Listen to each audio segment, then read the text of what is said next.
Hello, everybody. My name's Terry Dickerson. I've been named the Evaluator. Our podcast now is usually going to be 2 or 3 episodes a month, but what we're doing is we're getting to the stage where we'll have you, the listeners, call in. If you have big trucks, equipment, or oil field equipment, we'll try to evaluate it and tell you what it's worth. But today I have a special guest. I have Frank Shugrew, FLS Auction. Frank has been friends with me for 15 years. Oh, way back. Yeah, and we, when I had my heart surgery, him and my nephew Trey took the bull by the horns and ran the thing for 2 months and did a good job. But, you know, Frank, you can kind of tell everybody where we come from. I mean, we started selling FEMA trailers and Well, I remember back when you were Dickerson Machinery in Castroville, Texas, and then buying equipment, backhoes from that to skid steers and started tennis shoes, snow machines, paintbrushes. I mean, if it was a truckload, he'd buy it. Yeah. What, with the market, you have several auctions. FLS do more of the smaller stuff, like you just showed me. You're selling whiskey bottles. Well, actually, it's a vodka manufacturing plant. And you're selling those online through your FLS auction, and you do a lot of work for the trustee. Tell us a little bit about working with the courts, how that goes down. Well, I'm kind of, I don't like it. People call me the kind of the grim reaper of business, but most of my living has been for the United States Bankruptcy Court, banks under foreclosures, different banks all over the country. So when they'd file bankruptcy, depending on what it is, from a Chapter 11 to, and we've done that when I work for you. Yep. We've done some Chapter 11s and a lot of 7s. Yep. So they'll file a 7, which is liquidating. They'll call us. We'll go in, tell them what we feel is the best way to liquidate the business, and we take it over from there. We've done several sales with you with the equipment side of it, and, that's what we specialize, equipment, big trucks. So when you have a deal, we always work together on that. Mm-hmm. But the other thing is, how have you seen this whole auction business transpire from the day that we got in the truck and drove by with no internet, then we got in the truck and drove by with internet, and then we went through COVID when we had it in a building, internet only, no people in there. No people, virtual auctions. So what do you think it's come a long ways to the better, to the worse? I think it's to the better, because once you go online and even simulcast, you're dealing the world. Back in the old days when we first started, I mean, you didn't have the internet to go with it. You relied on the market in like a radar ping, let's say, of 50 miles away or 100 miles away or 200 miles away. Now when we do a sale, especially the advertising that you do through machinery, I mean, you've got a global market base. People from all over the country, all over the world buy. And, something that may not be as well needed here, or especially Mexico and that market, something that's outdated here is not outdated down there. Yeah, correct, yeah. Stuff that we feel that, like you said, is outdated or we don't use anymore is state-of-the-art to some of these people. Yeah, it's and what do you think from a standpoint of online versus online and live being virtual? I think being a simulcast online and live, I think you're probably seeing 70% probably is going online. Yeah. People are more comfortable. They'll sit there. I mean, especially what you do at machinery, you got your guys that write it up. They can trust what you say. You smoke the stuff over, even though you can't warranty it. No. But, they trust in what you're doing. You've built a relationship. They know. If it's got a bad transmission and we know it now, we'll put bad transmission or condition unknown. But the thing I'm getting at is, like, you have a lot of online sales for the stuff, and not only just the smaller stuff, some of the big stuff, but we've proven online versus we bought stuff online. We bought stuff from Iron Planet just recently. We took those trucks and got them started, put ECMs, fixed them, got them started, spend $3,000 on them. We give $28,000. We give $28,000 one, spend $3,000 on it. It brings $55,000.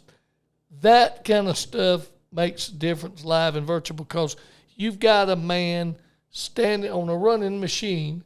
You've got a man bidding live on the floor, a man bidding in Ontario, Canada, and he's bidding and he goes, well, it must be something to that.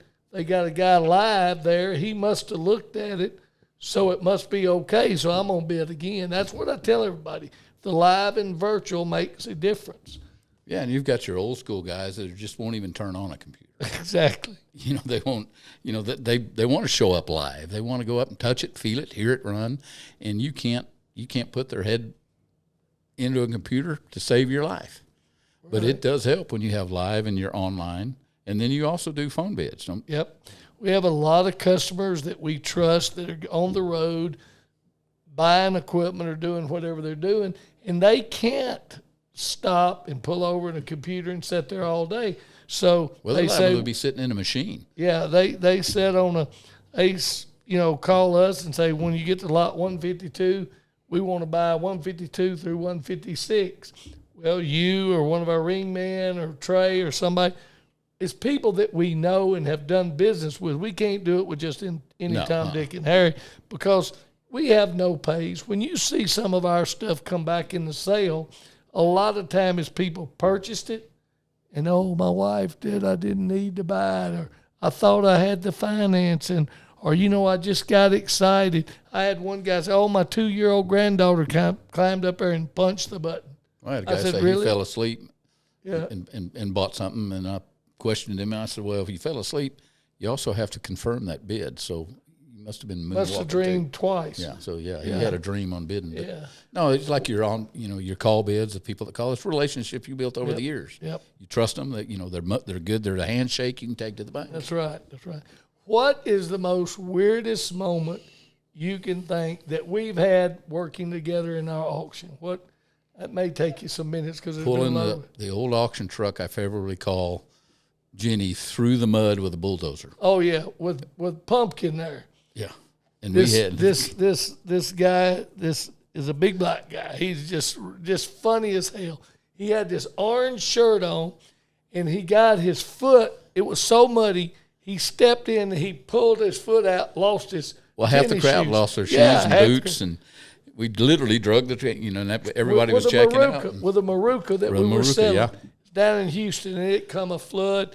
And the only place we could find to have a sale. And it was stable until it started raining. Yeah. And then it was a swamp. Yeah, and then, the whole thing was, I remember, I'm like, oh, my God. And it wasn't in a real nice part of town either. We was worried the wheels were going to be gone, but if they would have got in there, they couldn't have towed it out. It's so muddy.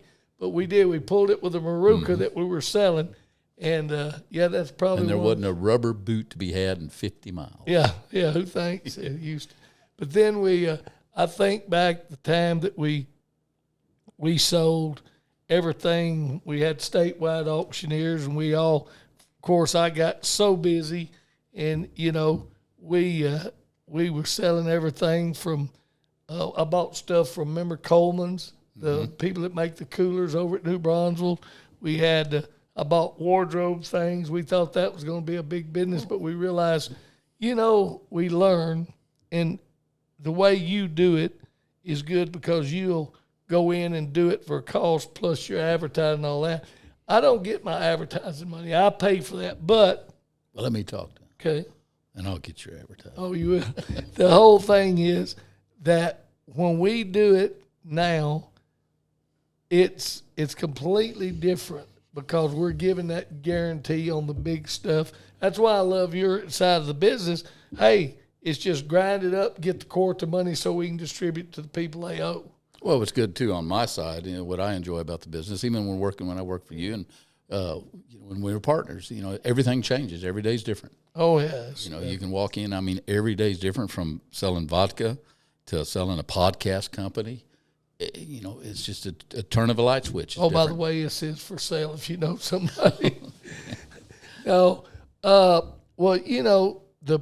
you've watched the trucks and the big trucks and the equipment and everything.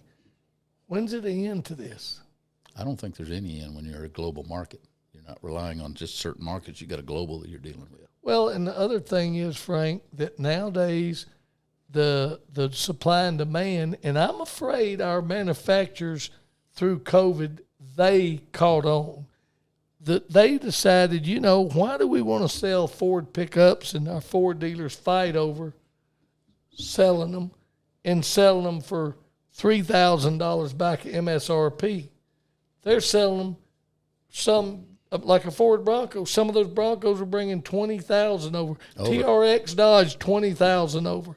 But now I think Ford and Chevrolet said, look, and it's I think it's going to hurt the employment because they're saying, hey, we can lay off half our people, make less vehicles, and get more money. Instead of selling 100, we can sell 20 and make the same amount of money. And, you know, I guess that's a good business plan, but is it good for the American economy? I don't know. That's yet to be seen. Well, so, you know, like you said, supply and demand. You can remember the days when we were selling motor graders, used ones, more than Cat was selling a new one because you couldn't get one for 6 months. Oh, yeah. And they were bringing more than Cat was offering. I mean, so. Same way with trucks now, you know. Big trucks and pickups. We've got some 2010 389 Peterbilts out here with 42,000 miles we're going to be selling. But, you know, they're hood trucks. Those trucks cost sniffers. $151,000 new. We already been told they're going to bring over 150. Yeah, but I'm looking right out in one of them right now. Oh, yeah. It's shiny. If you want to be the big dog going down the road, that'll be if it. you want people to bark, with you. I remember Frank, when his two boys, he's got one that works for Holt. What's he making now? Oh, he's doing very well. He's 21 or 22. 22 years old. Driving a $500,000 asset. Yeah, driving a $500,000 mechanic truck. Good kid. Tickled me. I still got the bucket I bought of him. I did that just for his sake, and I still got it, but that's all right. And then the player. Yeah, the player. The other one, we don't know what he's going to become. Chippendale dancer. Yeah, a Chippendale dancer. But we got one a welder and one a Chippendale. Good to have you, Frank. Thanks for all these years. Good being a friend for the years. Yeah, and appreciate your help and look forward to many more years.